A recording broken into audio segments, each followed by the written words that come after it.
Accidental international dental implants hospital advanced టెక్నాలజీతో ఎటువంటి దంత సమస్యలకైనా మా స్పెషలిస్ట్ డాక్టర్లతో ట్రీట్మెంట్ చేయబడును. Root canal, implants, aligners, laser treatment మరియు జుట్టుకు సంబంధించిన సమస్యలు కూడా పరిష్కారం చేయబడును. మా చిరునామా beside Bhramarambika Mallikarjuna theatre, Hyderabad.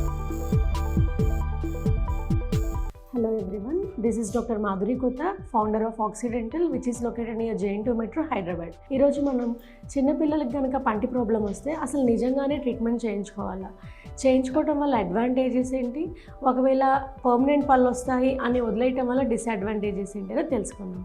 First చిన్న పళ్ళల్లో పిప్పి పన్ను రావడానికి కారణము ఏదైనా పాలు తాగినా లేదంటే ఏమన్నా స్వీట్స్ కానీ చాక్లెట్స్ కానీ ఏదైనా ఫుడ్ తిన్న తర్వాత సరిగ్గా బ్రషింగ్ కానీ ఉక్కలించి ఉయ్యకపోవటం వల్ల ఫుడ్ అక్కడ ఇరుక్కపోయి కంటిన్యూస్గా ఉండటం వల్ల తొందరగా పుచ్చు అనేది వస్తుందన్నమాట. ఆ పుచ్చు స్టార్ట్ అవ్వటమే కాదు, అది తొందరగా డీపర్ లేయర్స్కి అంటే ఎనామిల్ నుంచి డెంటిన్ నుంచి పల్పర్ లేయర్లకి వెళ్ళటానికి చాలా తొందరగా వెళ్ళిపోతుంది. ఎందుకు అంటే ఆ చిన్నపిల్లల్లో లేయర్ మధ్యలో ఉన్న లెంత్ కావచ్చు, అది స్పేస్ కావచ్చు, లేదు అంటే ఆ మినరలైజేషన్ కావచ్చు, మన పర్మనెంట్ టూత్కున్నంత స్ట్రాంగ్గా ఉండదు కాబట్టి చాలా తొందరగా వెళ్తుందన్నమాట.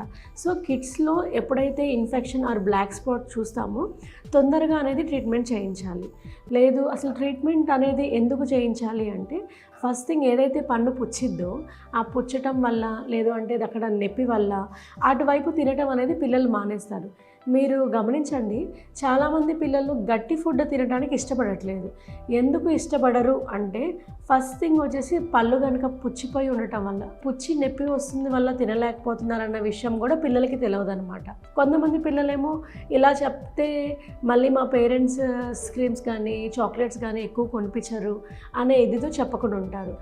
ఏ రీజన్ వల్ల అయితే కానీ ఆ పుచ్చిన పన్నుని మీకు తెలియకుండా 50% ఆఫ్ పేరెంట్స్ ఉంటారు. ఒక 50% కేసెస్లో చలో ఇది పర్మనెంట్ పన్ను కాదు కదా, పాల పన్నే కదా, మళ్ళీ ఊడొస్తుంది కదా అని అనుకుంటారు.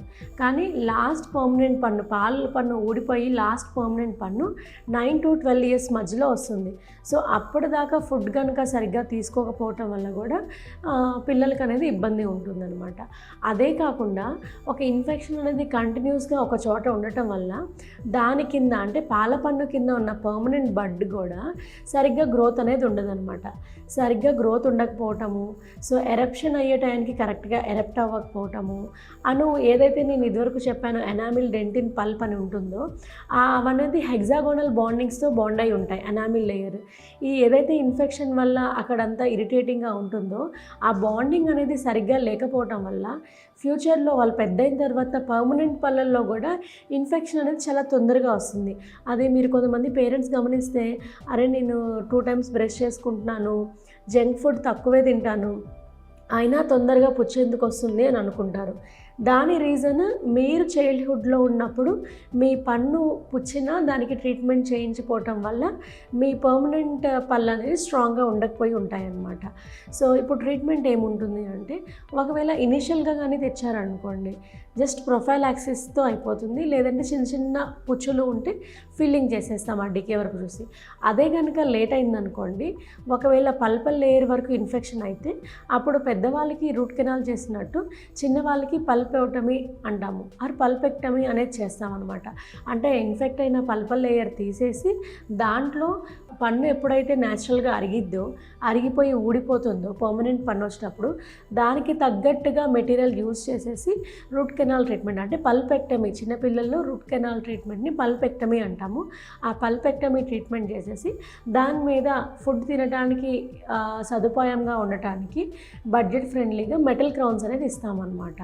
అదే కనుక మీరు రావటం లేట్ అయిపోయి పన్ను ఒక ముక్క ఇరిగిపోయి ఆ ఇన్ఫెక్షన్ వల్ల రిజార్ప్షన్ అంటే లోపల ఉన్న రూట్స్ రిజార్ప్షన్ కనుక జరిగితే ఆ పన్ను అనేది ఎక్స్ట్రాక్షన్ అనేది చేస్తాము. ఆ పన్ను ఎక్స్ట్రాక్షన్ చేసి ఆ పన్ను స్పేస్లో పక్కనున్న పళ్ళు వరగకుండా ఉండటానికి స్పేస్ మెయింటైనర్ అని ఇస్తామన్నమాట. దీని రిలేటెడ్ అంటే ఓన్లీ పర్మనెంట్ పళ్ళే కాదు, డెసిడియస్ అంటే పాల పళ్ళు పుచ్చినా కూడా మనం తప్పకుండా ట్రీట్మెంట్ చేయించుకోవాలి. దీని రిలేటెడ్ మీకు ఏదైనా డౌట్స్ ఉన్నా, ఈ ఏజ్ పిల్లలకి ఏ ట్రీట్మెంట్ చేస్తాం అనేది మీకు క్లియర్గా కావాలన్నా మా కమెంట్ బాక్స్లో కమెంట్ చేయొచ్చు. Thank you.